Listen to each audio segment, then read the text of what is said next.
The sea thins into mud. After pirate coasts destroyed Pattani and failed trade along a fractured Malay shore, the schooner finally turns toward the mouth of the Mae Nam, the river that leads to Bangkok. The charts are uncertain, the coastline flat and indistinct.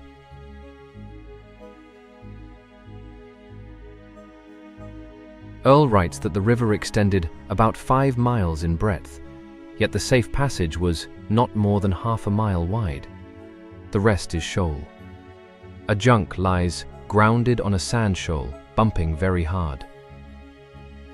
There are no welcoming boats, no visible settlement.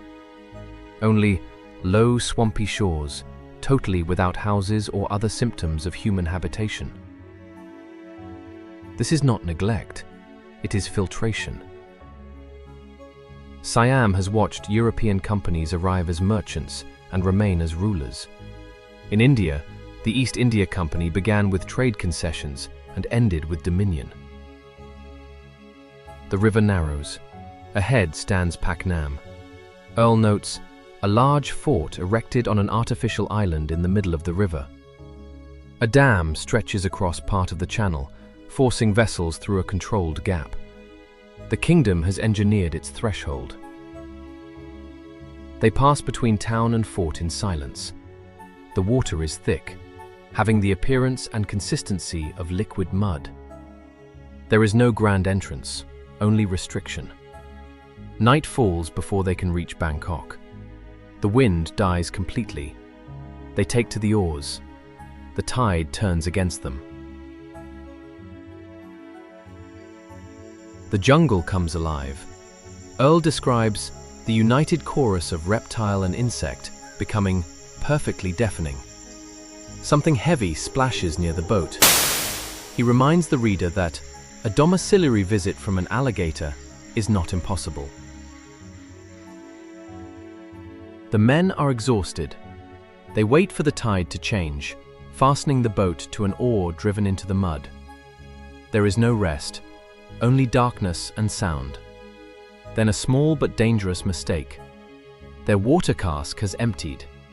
The river water is salt. Without fresh water, they cannot continue far.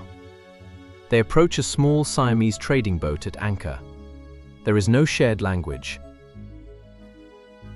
The seamen are Javanese. Earl himself cannot speak Siamese. They gesture. They attempt words. Nothing. Then he remembers that Paknam means mouth of the waters. He repeats it. Recognition flickers. The exchange is wordless. They are given water. Earl presents a red cotton handkerchief, received without a word of acknowledgement.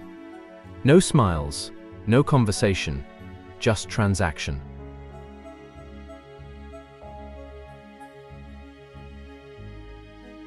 Before dawn, they push off.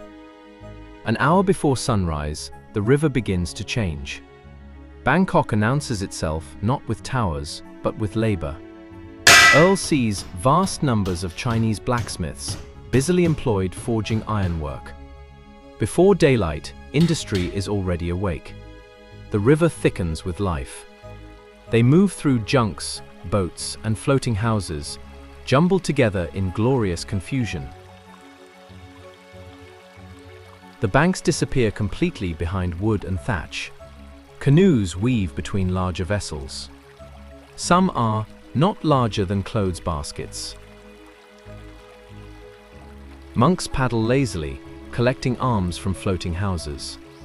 Women open shutters and display goods: printed calicos, paper umbrellas, sweetmeats, fruits, pots, pans.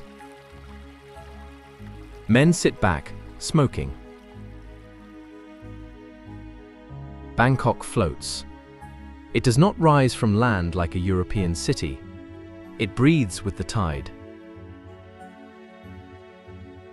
The Chinese blacksmiths hammering iron at dawn are not incidental.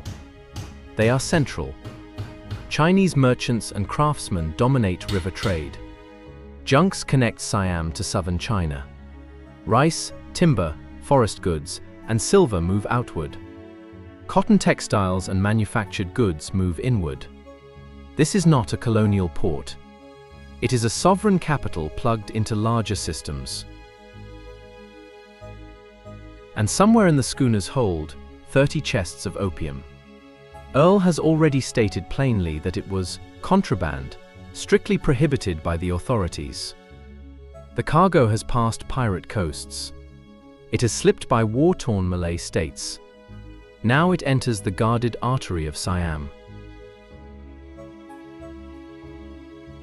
They reach the factory, the foreign trading compound, at last.